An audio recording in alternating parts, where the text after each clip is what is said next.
Welcome, deep divers. We're about to plunge into a life so rich, so full of twists and turns that it almost defies belief. Mm-hmm.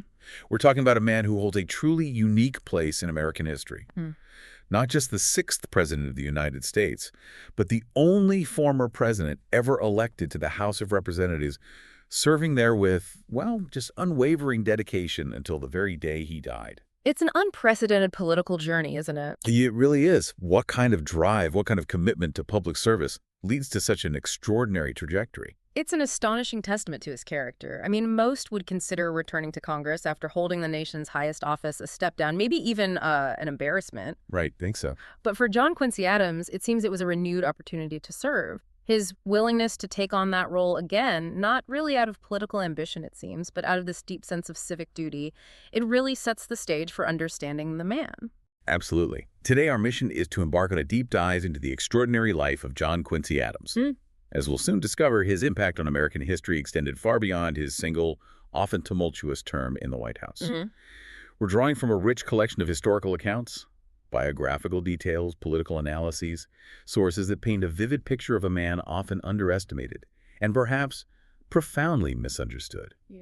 We want to unpack the many layers of his career, from a globe-trotting child diplomat in Europe to a fervent anti-slavery advocate on the floor of Congress. We aim to uncover the surprising insights his story offers about American history, the evolving nature of leadership, and the enduring struggle for national identity.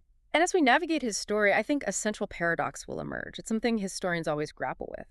How is it that Adams is so widely celebrated as one of America's greatest diplomats and secretaries of state? I mean, a true architect of our foreign policy. Yeah, absolutely. Top tier. Yet he's often ranked by historians as merely an average president.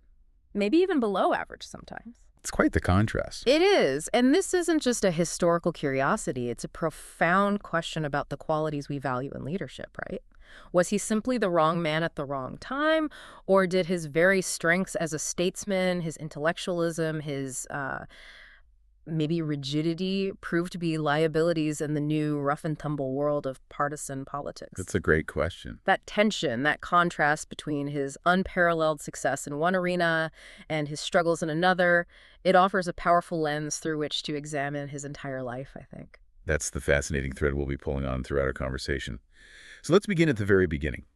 John Quincy Adams was born on July 11, 1767 in Braintree, Massachusetts. Now Quincy, actually. Right. He was the eldest son of two of the most formidable figures in American history, John and Abigail Adams. He was actually named after his mother's maternal grandfather, Colonel John Quincy, a respected figure in Massachusetts colonial politics. So pressure from the start, you could say. Oh, definitely. That's quite a legacy to inherit, and even more so the expectations that came with it. But here's where his story takes a truly unconventional turn for a future American president. Young Adams spent much of his childhood not in the burgeoning United States, but immersed in the heart of Europe. Indeed. And from the remarkably tender age of 10, this is 1778, he was accompanying his father, John Adams, who, of course, would become the second U.S. president on these crucial diplomatic missions, first to France, then later to the Netherlands. Can you imagine?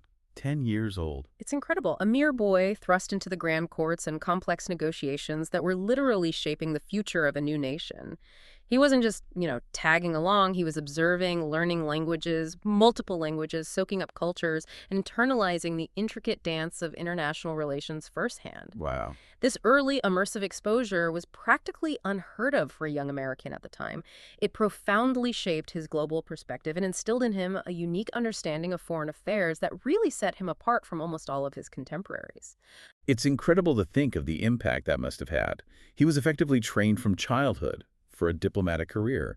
This isn't just theoretical knowledge from books. This is real-world, high-stakes experience at an age when most children are, just learning their multiplication tables. Exactly. It's no wonder this upbringing directly prefigured his later unparalleled success as a diplomat.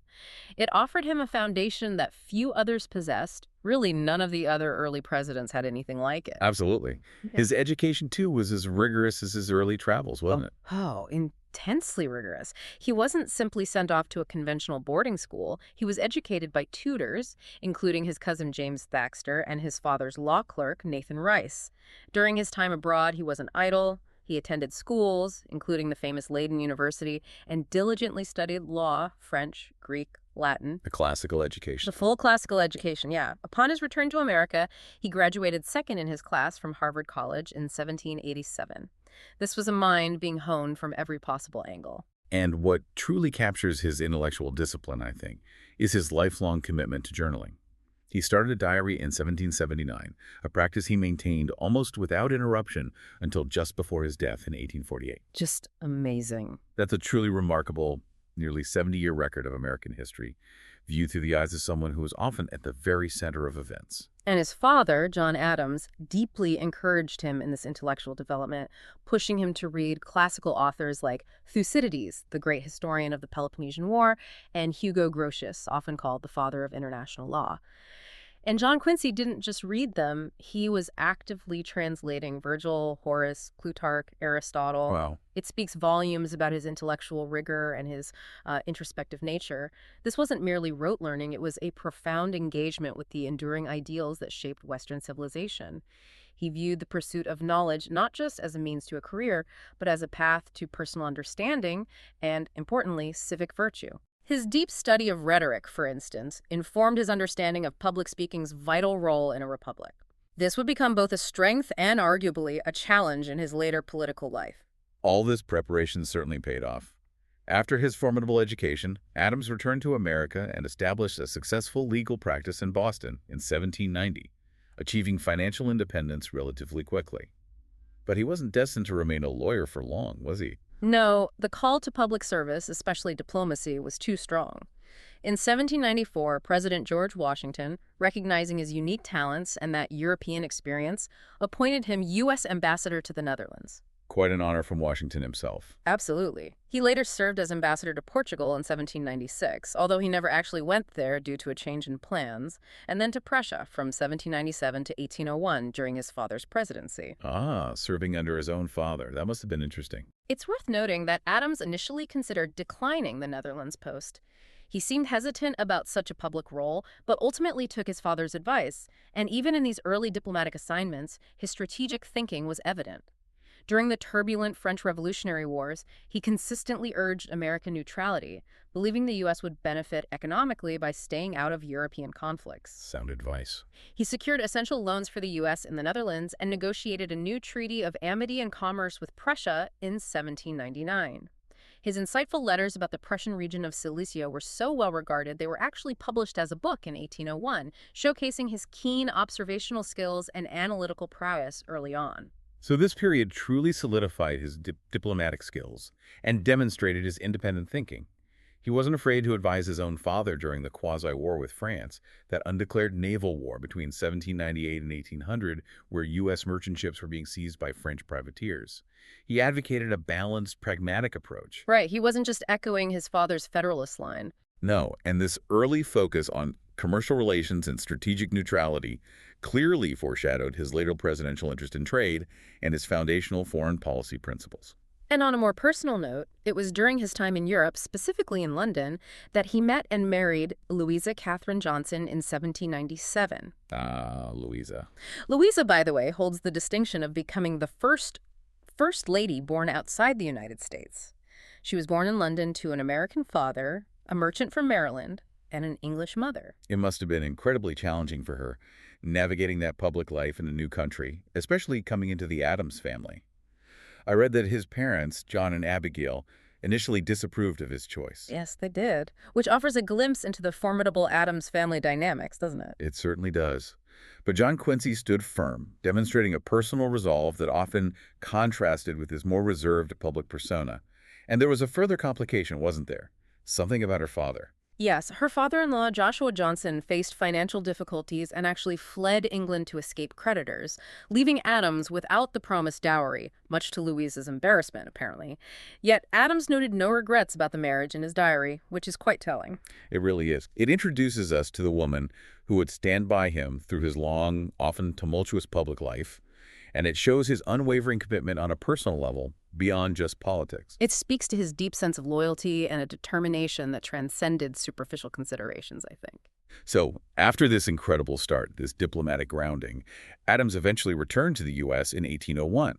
He briefly reestablished his legal practice in Boston, served in the Massachusetts Senate in 1802, and was then elected to the U.S. Senate in 1803.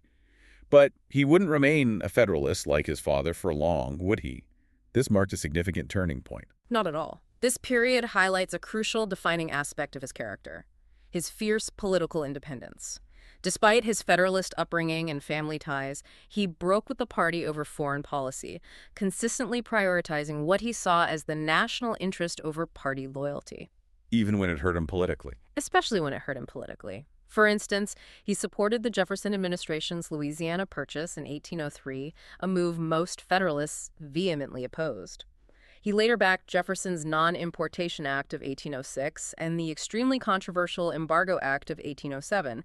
Both measures were aimed at asserting American neutrality and sovereignty against European powers, Britain and France mainly, but they were deeply unpopular, especially in New England, his home base, and with his own Federalist Party. So he was really swimming against the tide. Completely. This defiance, this willingness to go against the grain and alienate his own party, came at a significant personal cost.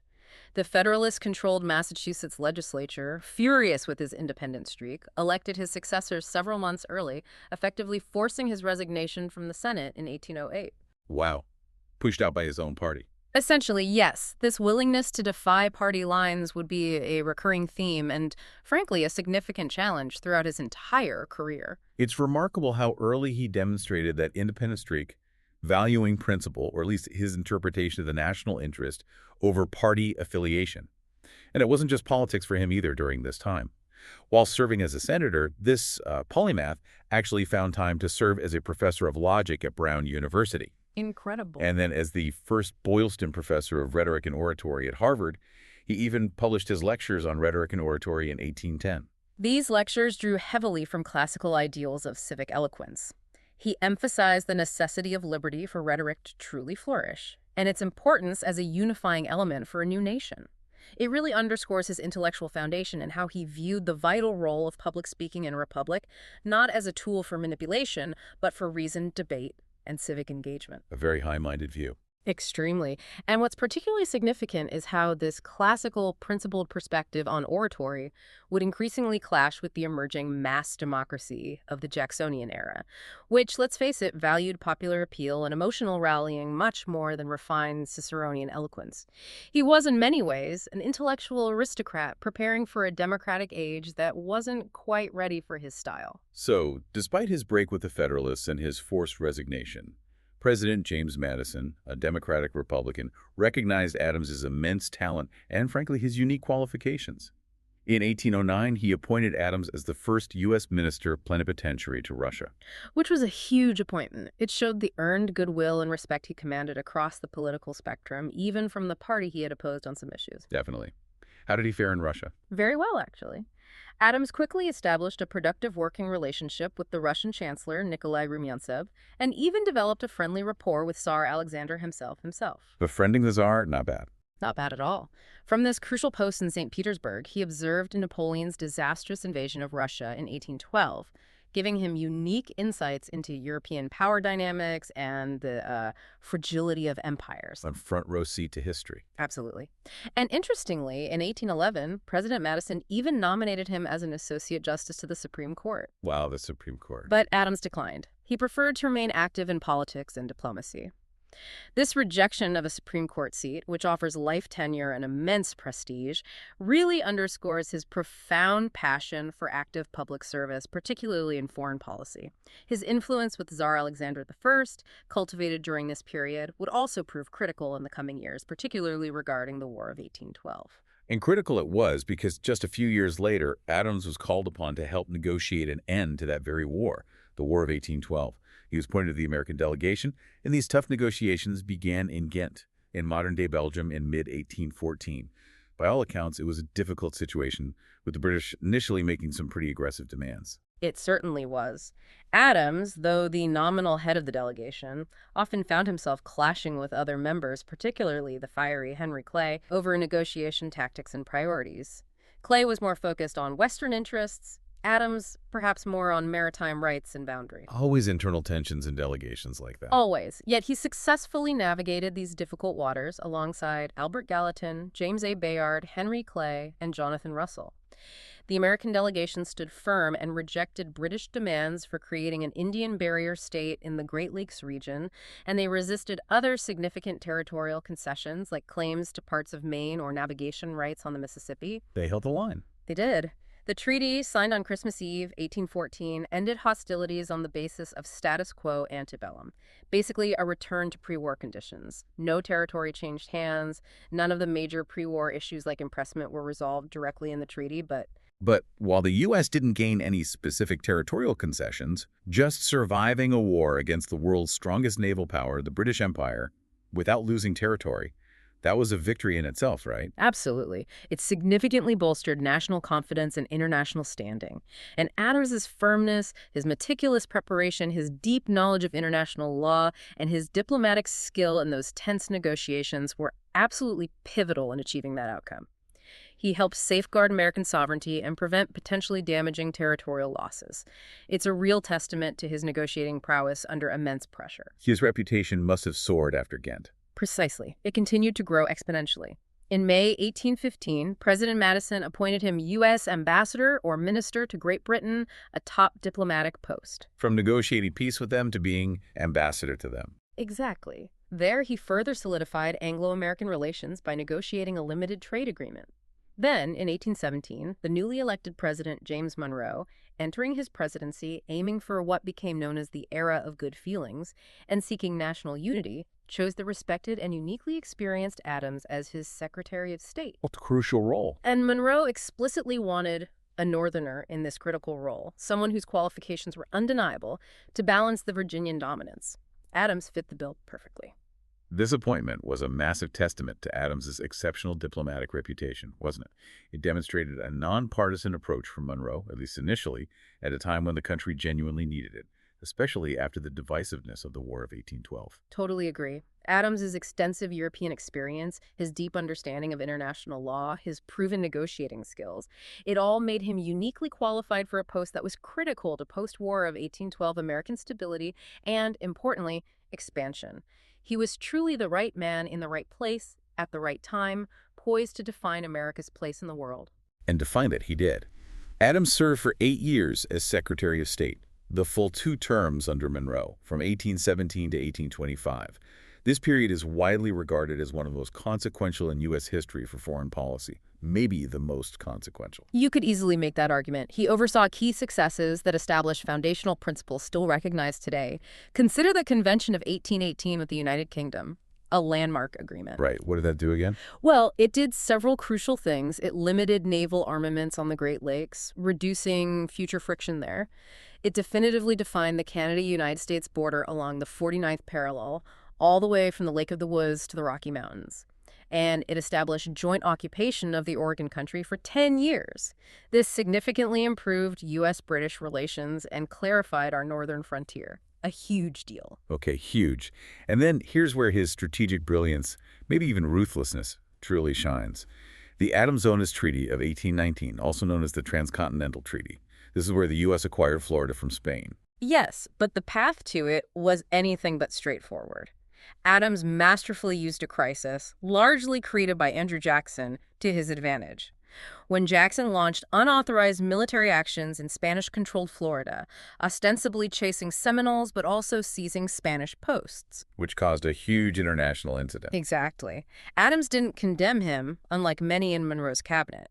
Instead, he boldly defended Nelson's actions as necessary self-defense, arguing that Spain's inability to control the territory had created a vacuum that threatened American security. He basically told Spain, control your territory or cede it.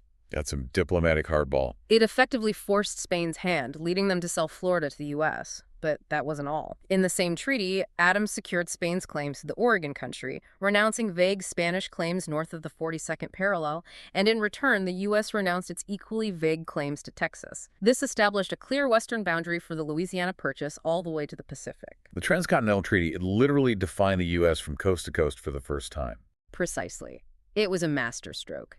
He balanced Southern desire for Florida with Northern interest in the Pacific Northwest, seeing its potential as a spur for future Asian trade. And what's often overlooked, but quite telling, is that Adams privately worried about slavery's expansion into these newly acquired territories, even as he was securing them for the nation. He wrote about it in his diary. So even then, that conflict was weighing on him. It reveals a man wrestling with the moral implications of national growth, even while executing his duties with strategic precision. And of course, we can't talk about his time as Secretary of State without mentioning the Monroe Doctrine of 1823. Yeah. How central was Adams to that? He was absolutely central. He was the principal architect behind it. He strongly urged President Monroe to issue a unilateral American declaration, rather than making a joint statement with Great Britain as the British had proposed. Adams wanted the U.S. to stand on its own. What was the core message? It publicly declared U.S. opposition to any future European colonization or attempts to retake over territory in the Americas. It basically said the Western Hemisphere was closed to further European colonization. At the same time, it committed the U.S. to neutrality in strictly European affairs. It carved out a distinctly American sphere of influence. A bold move for a relatively young nation. Extremely bold. This doctrine, largely built on Adams's ideas and forceful advocacy within the cabinet, marked the U.S.'s first major claim to hemispheric influence. It represented a significant psychological shift, turning America's gaze away from entanglement in European power struggles and towards its own hemisphere.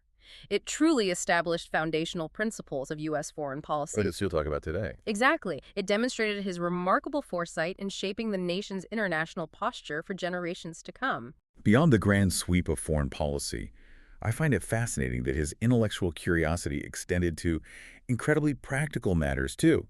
You mentioned his interest in standardization. For example, he produced this massive, incredibly detailed report for Congress on weights and measures. Oh, yes, a monumental piece of work. And in it, he actually advocated for the adoption of the metric system back in the 1820s. He did. He saw the logic and universality of it. It's a perfect example of that blend of domestic policy focus, a global perspective, and a scientific, rational outlook that was just so far ahead of his time. It shows a mind constantly seeking order, efficiency, and improvement, both domestically and internationally. A polymath indeed. Constantly thinking about how to improve and rationalize systems, whether in governance or in everyday commerce. You got it. Well, with such an illustrious diplomatic career, arguably one of the greatest secretaries of state ever, it was perhaps inevitable that John Quincy Adams would run for president himself. But his path to the White House in 1824 was anything but smooth. This was a truly tumultuous election that signaled a dramatic shift in American politics. It was indeed, and it really set the stage for a very difficult and ultimately frustrating presidency. The 1824 election was chaotic. The old system of congressional caucus nominations had broken down, and the era of good feelings devolved into factionalism. You had four prominent Democratic-Republican candidates essentially running against each other. Right. Remind us who they were again? You had Adams, the seasoned Secretary of State. You had Andrew Jackson, the immensely popular war hero from Tennessee. You had William H. Crawford of Georgia, the Secretary of the Treasury, who had been the initial favorite of many party insiders. And then you had Henry Clay of Kentucky, the charismatic Speaker of the House. Four major contenders from the same nominal party. Exactly. And crucially, no one won an outright majority of electoral votes. Jackson actually won a plurality of both the popular vote and the electoral votes, but not the required majority. So what happens then? According to the 12th Amendment of the Constitution, the election gets thrown into the House of Representatives. They choose from the top 3 electoral vote getters. That meant Adams, Jackson, and Crawford. Clay was 4th, so he was out, but as Speaker of the House, he still held enormous influence. Okay, and this is where the infamous corrupt bargain comes into play, right? Yeah. A political scandal that would just haunt Adams for his entire term? Precisely. Clay, who personally disliked Jackson and whose American system economic vision aligned more closely with Adams's ideas, threw his support behind Adams in the House vote. Adams won the contingent election on the first ballot. And then shortly after taking office, Adams controversially appointed Henry Clay as his Secretary of State, traditionally seen as the stepping stone to the presidency. Oof, that looks bad. It looked terrible to Jackson's supporters. They immediately cried foul, unleashing furious accusations of a corrupt bargain. They claimed Adams had essentially traded the top cabinet post for Clay's crucial support in the House election.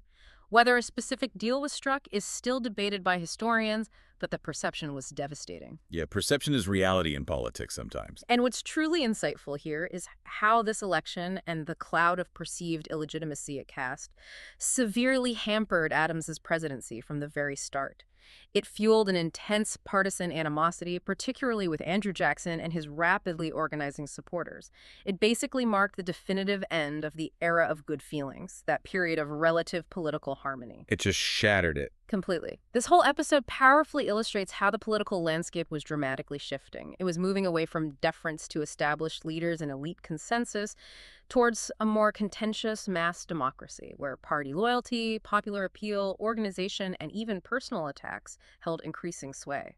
For a man of Adams's character, devoted to principle and reason, and frankly kind of aloof. Yeah, not a backslapper. Not at all. It was a profoundly unsettling and challenging new political world for him. He was almost doomed before he truly began. Despite this rocky and contentious start, Adams came into office with an incredibly ambitious and forward-thinking vision for the nation. On March 4th, 1825, he was inaugurated, and notably, as you pointed out, he departed from tradition by placing his hand on a book of constitutional law instead of a Bible. A symbolic choice, perhaps. Maybe signaling his commitment to reason and the rule of law above all else. He adopted a distinctly post-partisan tone in his inaugural address, promising to avoid party building and politically motivated appointments, much to the chagrin of supporters like Clay, who wanted rewards for their allies. And then he proposed this elaborate program of what he called internal improvements, a grand plan for national development using federal power. His agenda, which later became closely associated with Clay's American system, was truly grand and progressive for its time. It reflected his deep belief in the positive role of the federal government for national advancement. What did it include? Oh, a whole range of things. Federally funded roads, ports, and canals to tie the nation together economically.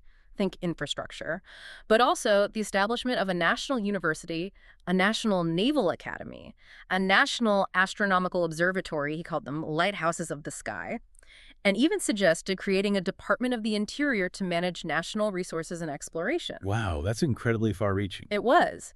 He argued that the General Welfare Clause of the Constitution provided broad authority for these projects, and he planned to fund them primarily through Western land sales and tariff revenue.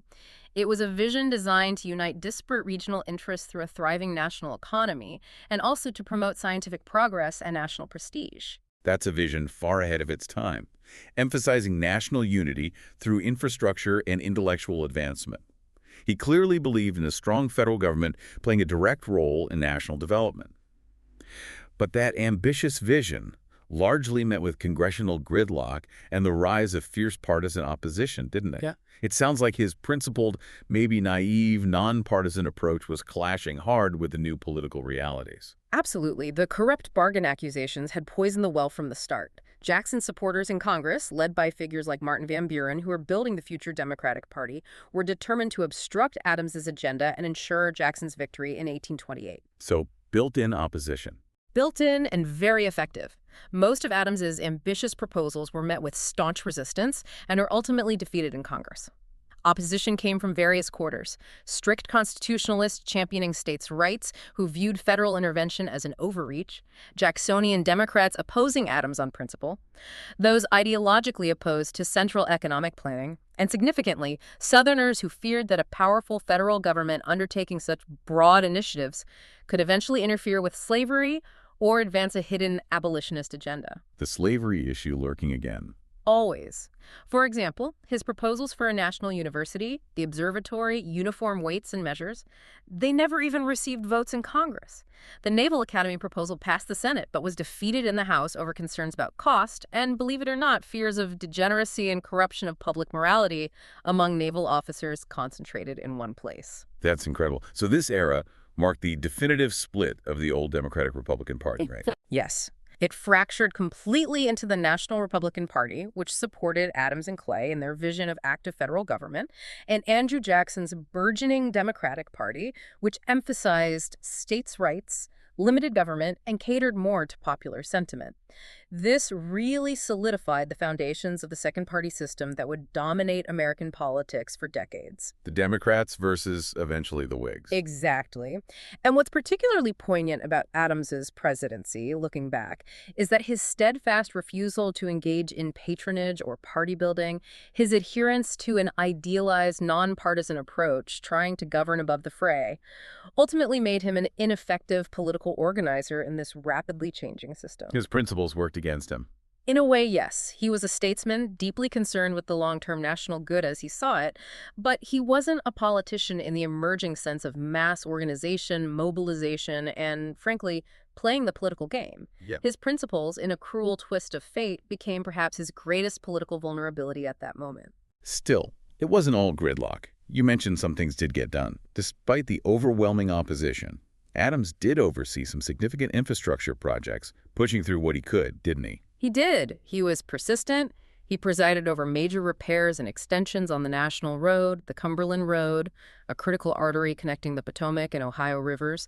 He saw the beginning of significant canal constructions, like the Chesapeake and Ohio Canal. And, remarkably, the Baltimore and Ohio Railroad, which is actually the first major passenger and freight railroad in the United States, got its charter and began construction during his term. So his vision for internal improvements wasn't entirely unrealized, even if the grand national system failed. Because some practical progress was made. Yes, important progress.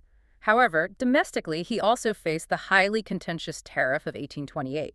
This was a real political headache. The Tariff of Abominations, as its opponents called it. Precisely. Adams actually signed this bill, but it was largely devised by Jacksonians in Congress as a kind of political trap. They loaded it with high rates on imported raw materials like wool and iron to appeal to manufacturers in the mid-Atlantic and western states, but they expected New Englanders, Adams's base, and Southerners to oppose it, potentially splitting Adams's support. Clever politics. Very clever. But it backfired slightly when enough New Englanders voted for it to pass. The tariff was widely denounced in the South, particularly in South Carolina, as economically crippling, favoring northern industries at their expense, and constitutionally questionable. This further alienated his Southern support and dramatically intensified regional tensions over federal power and economic policy. It really laid the groundwork for the nullification crisis under Jackson. Another sign of the growing sectional divide. And what about his Indian policy? That was another incredibly contentious issue in this period of westward expansion. Adams held a remarkably progressive stance for his time, certainly compared to Jackson. He generally sought the gradual assimilation of Native Americans through consensual agreements and believed in respecting treaty obligations made by the federal government. That put him at odds with states like Georgia, didn't it? Absolutely. Most notably, he clashed with the governor of Georgia, George Troup, over the Treaty of Indian Springs. This was a fraudulent agreement that Troup had basically forced upon a small faction of the Muskogee Creek Nation to cede their remaining lands in Georgia. Adams declared the treaty invalid because it wasn't agreed to by the legitimate Creek leadership. He intervened, sent federal troops to prevent Georgia from surveying the land prematurely, and negotiated a new, more equitable treaty in Washington, though it still resulted in the Creeks ceding most of their Georgia land eventually. So he stood up to the state, at least initially. He did. He averted a potentially violent federal-state showdown and upheld, for a time, the principle of federal authority in treaty matters. It shows his principled stand on human rights and the rule of law, even when it meant clashing with a powerful state governor and popular sentiment pushing for removal.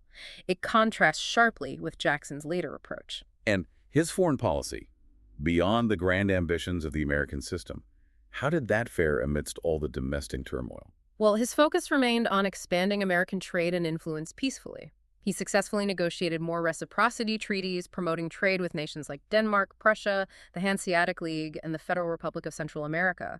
He also established commercial agreements with the Kingdom of Hawaii and Tahiti. So some quiet successes on the trade front. Yes, building on his work as Secretary of State. However, his administration's major effort to reopen trade with the British West Indies, a long-thought goal for American merchants, ultimately failed due to diplomatic missteps and British intransigence. This was seen as a significant failure and dealt a blow to his administration's prestige, providing more ammunition for his critics who painted him as ineffective. And then there was the Congress of Panama in 1826. That sounds like a big idea. What was that about? It was a potentially visionary initiative championed by Adams and Secretary of State Clay. Simon Bolivar had called for a conference of the newly independent republics of Latin America to meet in Panama to discuss cooperation, mutual defense, and shared principles. Adams wanted the U.S. to attend, hoping to inaugurate a kind of good neighborhood policy based on mutual respect and shared democratic ideals in the hemisphere. Sounds positive. What went wrong? It got completely bogged down in partisan politics and sectionalism in Congress. Funding for the U.S. delegation and the nominations themselves became entangled in bitter political battles. Many Southerners, for instance, vehemently opposed any U.S. involvement, particularly because delegates from Haiti, a republic established through a successful slave revolt, were expected to attend.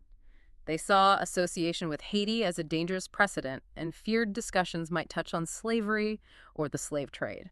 So slavery derailed it again. Largely, yes, along with general opposition to Adams and fears of foreign entanglements. The political infighting was so severe and Senate delays so protracted that by the time the U.S. delegation was finally approved and dispatched, the Congress of Panama had already concluded. They never even reached it. Wow, a missed opportunity. Perhaps. It's a prime example of how sectionalism and the intensely partisan atmosphere crippled his administration's foreign policy initiatives, even those that align with his earlier principles of hemispheric leadership. It also connects back to that famous quote attributed to him as Secretary of State, "America goes not abroad in search of monsters to destroy." This reveals the nuance of his foreign policy principles, a desire for influence and cooperation, but always tempered by caution against interventionism and increasingly hampered by domestic politics. All these challenges, the corrupt bargain legacy, the congressional gridlock, the tariff fight, the failed initiatives, it all converged, culminating in his resounding re-election defeat in 1828 to Andrew Jackson. It was a landslide for Jackson. He won 178 of 261 electoral votes and just under 56% of the popular vote. Adams's loss made him the second one-term president after his own father. It was a brutal campaign, too. How so? This election truly marked that seismic shift in American politics we talked about, ushering in the Jacksonian era and solidifying the second-party system Democrats versus national Republicans who would soon morph into the Whigs. The campaign became incredibly nasty, dominated by personal attacks and vitriol rather than substantive issues. Jackson's highly effective party apparatus, brilliantly organized by figures like Martin Van Buren, skillfully leveraged Jackson's immense popularity as a war hero and man of the people, while relentlessly painting Adams as an elitist, out-of-touch, aristocratic, and corrupt due to the bargain. And how did Adams respond to this new style of campaigning? He didn't, really. That's the telling part.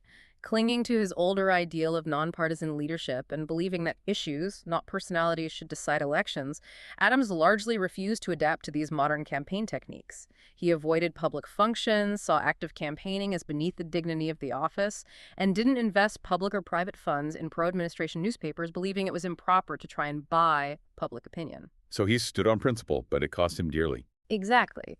His principled stand against overt partisanship, ironically, contributed directly to his downfall in an era where party machinery, popular mobilization, and direct appeals to voters were becoming paramount. And the voter turnout surged, didn't it? Incredibly so. It roughly tripled that of 1824. It truly reflected a new level of popular engagement spurred by the removal of property qualifications for voting in many states, and a new kind of politics driven by party organization. And Adams, demonstrating his utter distaste for the whole affair, and perhaps the man who defeated him, famously did not attend Jackson's inauguration. That's a pretty clear message of his disappointment and disillusionment, isn't it?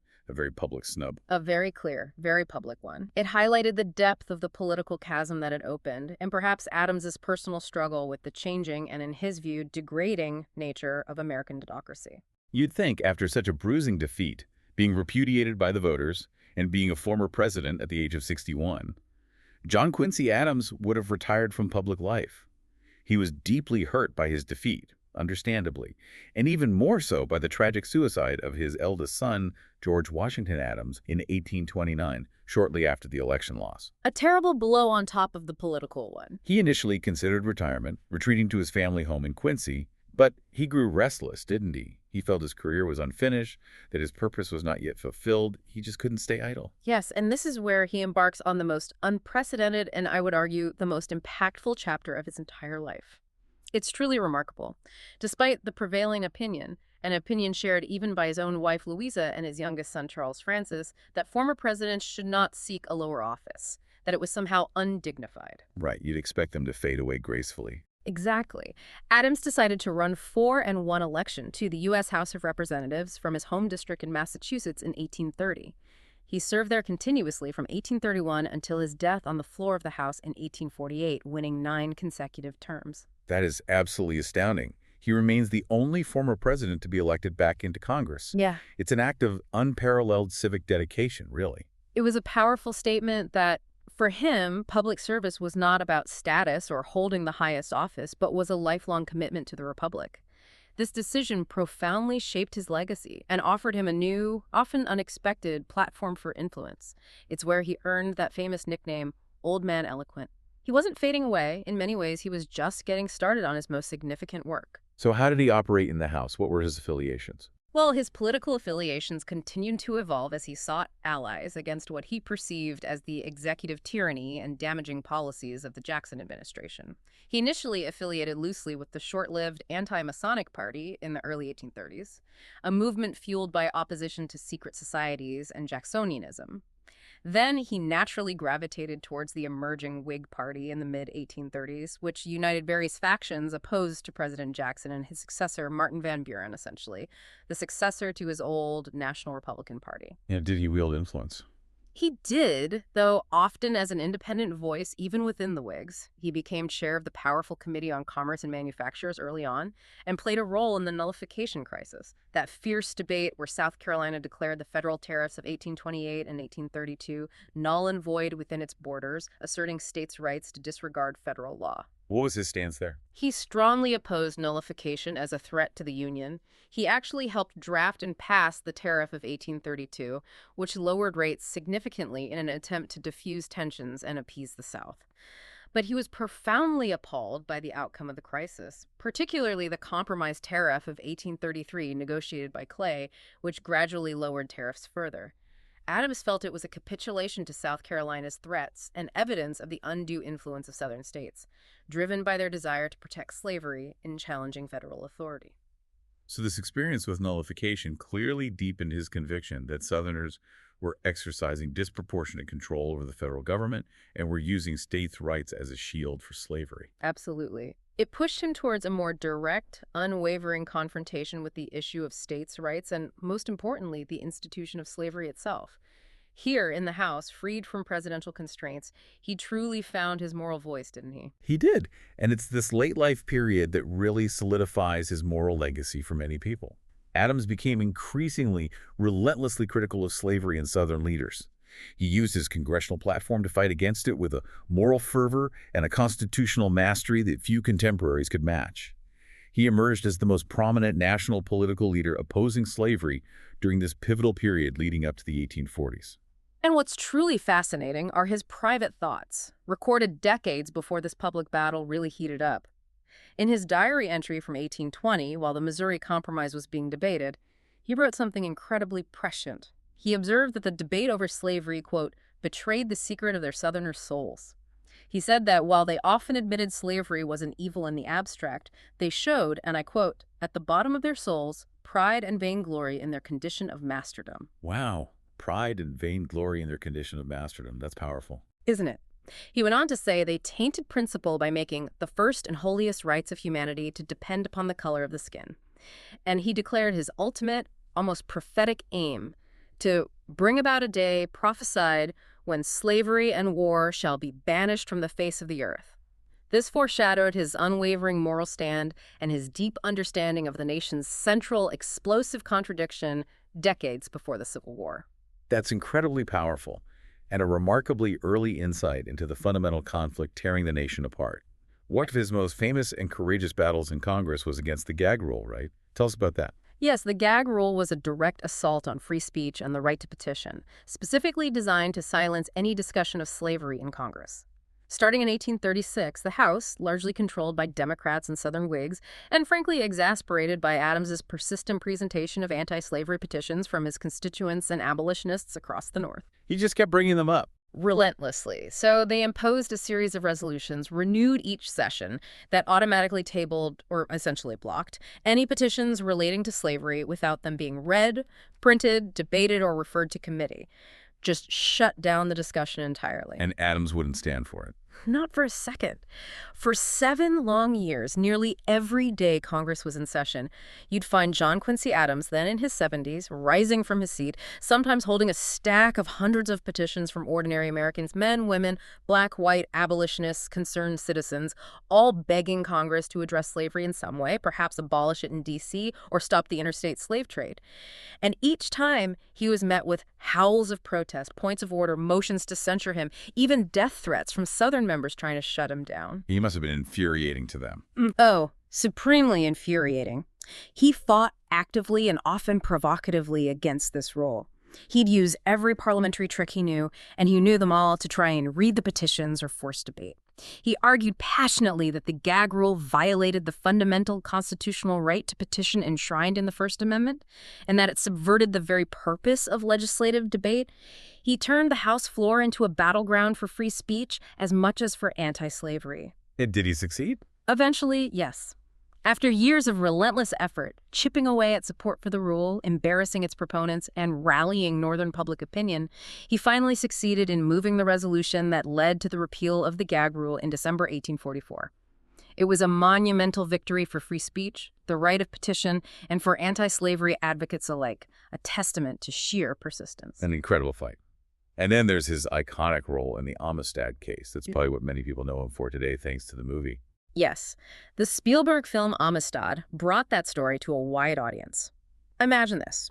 Adams is 73 years old. It's 1841. He's been out of the presidency for over a decade. And he's asked to stand before the Supreme Court of the United States to argue on behalf of a group of African captives who had revolted aboard the Spanish slave ship La Amistad, killed the captain, and tried to sail back to Africa, but ended up in U.S. waters. A hugely controversial case. Immensely so. The Spanish government demanded the Africans be returned as property. The Van Buren administration actually supported Spain's claim. Abolitionists rallied to defend the Africans' freedom.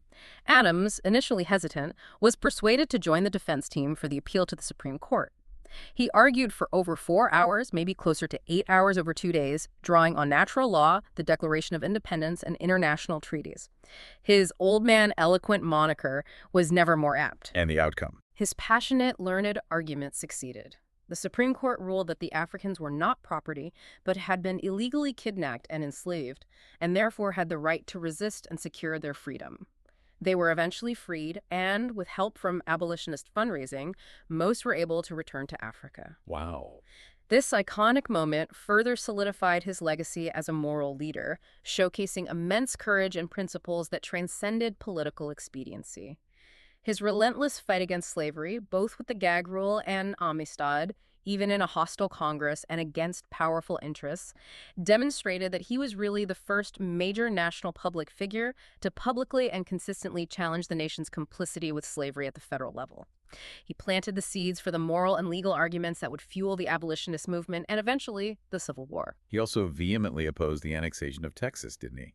Even though he, as Secretary of State, had tried to acquire Texas earlier. Yes, the context had changed dramatically for him. By the 1830s and 40s, he saw the push for Texas annexation primarily as a Southern scheme to expand slavery's territory and political power to add more slave states and senators. He fought tooth and nail against it in the House for years. And later, he was a fierce opponent of the Mexican-American War, viewing it as an unjust war of aggression provoked entirely to acquire more land for slavery. He was one of only 14 representatives who voted against the war declaration in 1846, a very unpopular stand at the time. Once again, prioritizing moral principle over political popularity or nationalist fervor. Always sticking to his guns, it seems. Pretty much. Now, his commitment to public welfare extended beyond just politics and human rights. He was also a passionate champion of science and knowledge. This comes up with the Smithsonian Institution. Ah, right. How was he involved there? Well, after this eccentric British scientist, James Smithson, who had never even visited the U.S., died in 1829, he bequeathed his entire considerable fortune, over $500,000 then, a huge sum to the United States government for the founding of an institution in Washington dedicated to the increase and diffusion of knowledge among men. Quite a gift out of the blue. Completely unexpected. But Congress didn't quite know what to do with it. For years, the money sat there or was poorly invested, and there were debates about whether to use it for a university, a library, an observatory, or just absorb it into the treasury. Adams became Congress's primary and most steadfast champion for fulfilling Smithson's intent faithfully. He saw the potential. He absolutely did. Here's another fascinating detail that illustrates his persistence and foresight. When the initial investment of the Smithson fortune, unwisely put into shaky state bonds from Arkansas, defaulted, Adams successfully argued in Congress to restore the lost funds with interest from the federal treasury, despite strong congressional desires to just cut their losses or use the remaining money for other, more immediate purposes. He insisted the nation had a moral obligation to honor the bequest fully. That took some doing, I bet. It did. And it was largely due to his tireless efforts over nearly a decade, chairing committees, drafting legislation, making speeches, that Congress finally passed the act establishing the Smithsonian Institution in 1846.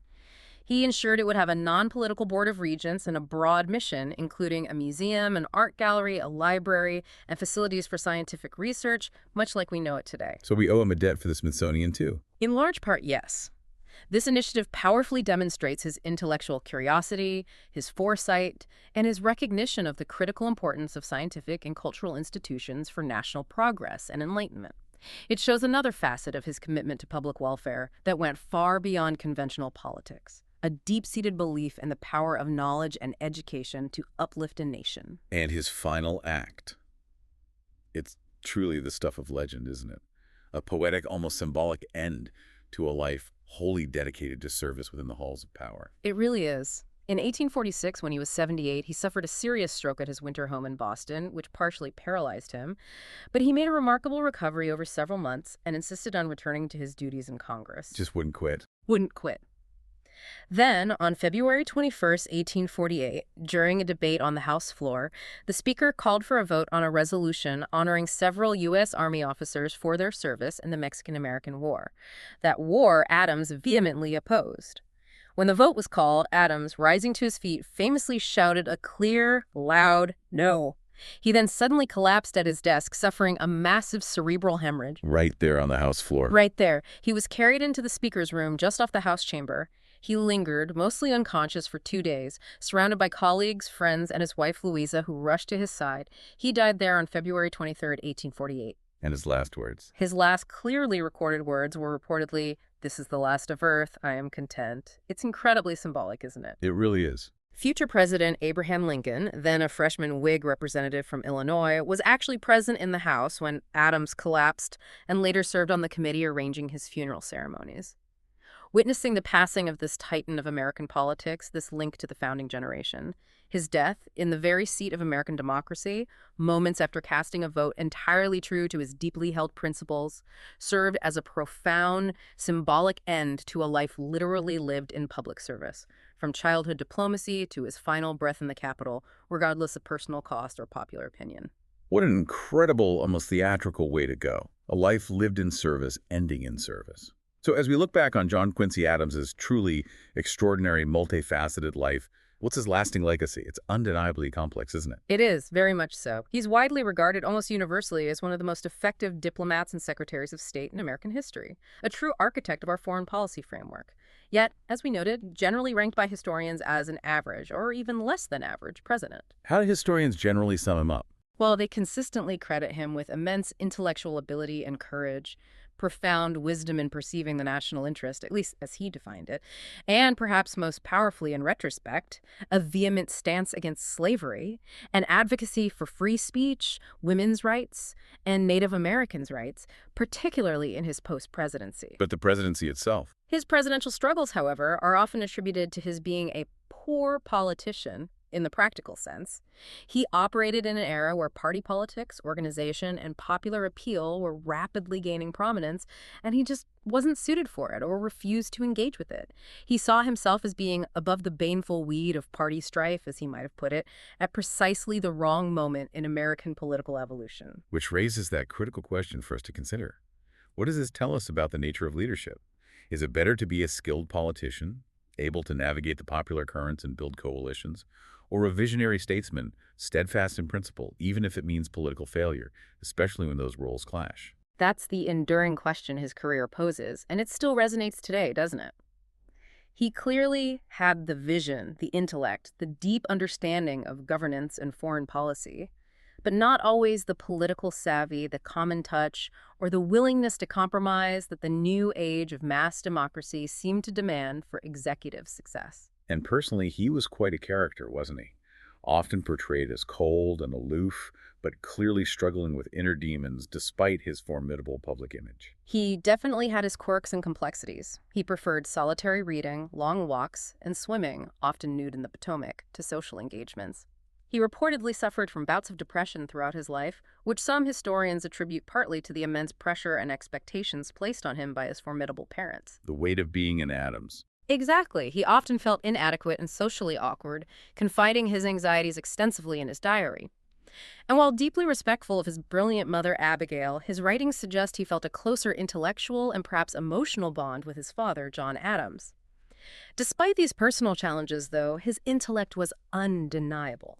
He reportedly had one of the highest estimated IQs of any U.S. president, perhaps around 165. And the languages? Oh, the languages. It's truly fascinating and a testament to his global upbringing. He spoke to varying degrees of fluency at least 8 foreign languages: Dutch, French, German, Greek, Italian, Latin, Russian, and Spanish. That's more than any other president. And he's the only one known to have been able to converse fluently in Russian, which he used during his time as minister there. That's truly remarkable. And he was even something of a maybe unintentional style trendsetter, becoming the first president to regularly wear long trousers rather than the traditional knee breeches and powdered wig that were still common in formal settings. Right. A small detail, but it shows him moving with the times in some ways. These personal details, I think, offer a more humanizing glimpse into the intensely intellectual and often seemingly rigid public figure. They reveal a sensitive, complex individual driven by powerful internal forces, deep insecurities, and an unwavering commitment to learning and progress.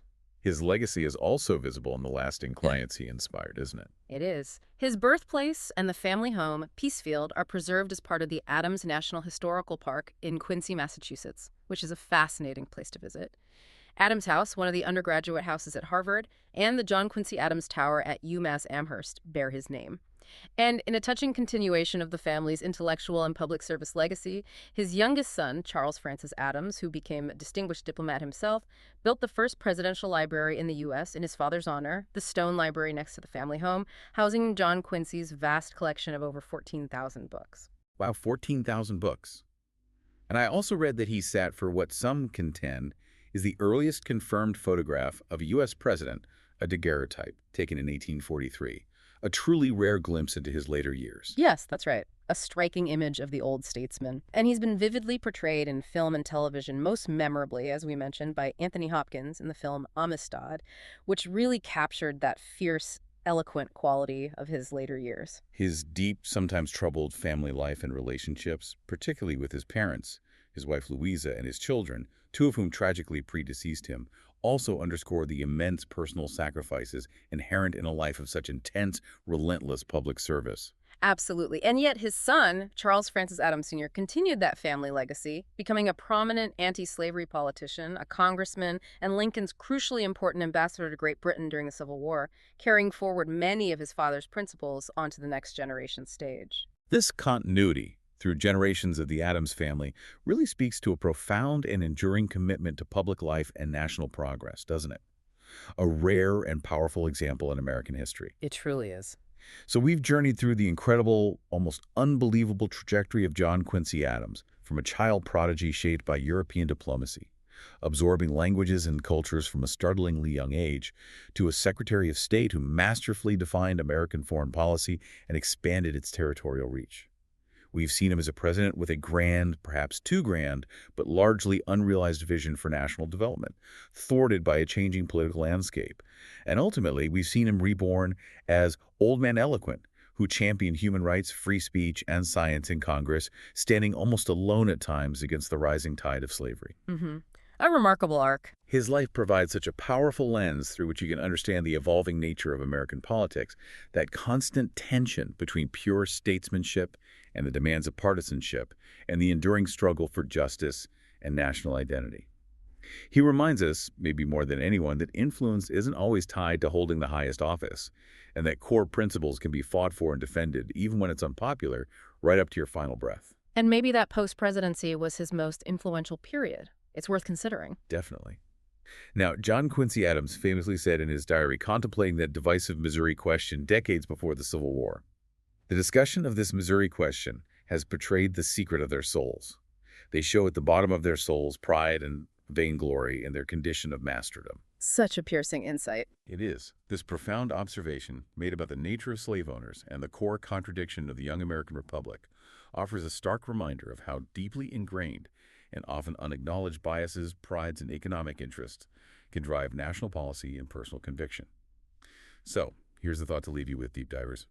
What secret of the soul of our own time might John Quincy Adams be trying to uncover today? What issue, if probed to the quick, as he might say, would reveal our deepest collective pride, our most ingrained biases, perhaps even those we struggle to admit to ourselves? Something to ponder long after this deep dive into his extraordinary, complex, and inspiring life ends.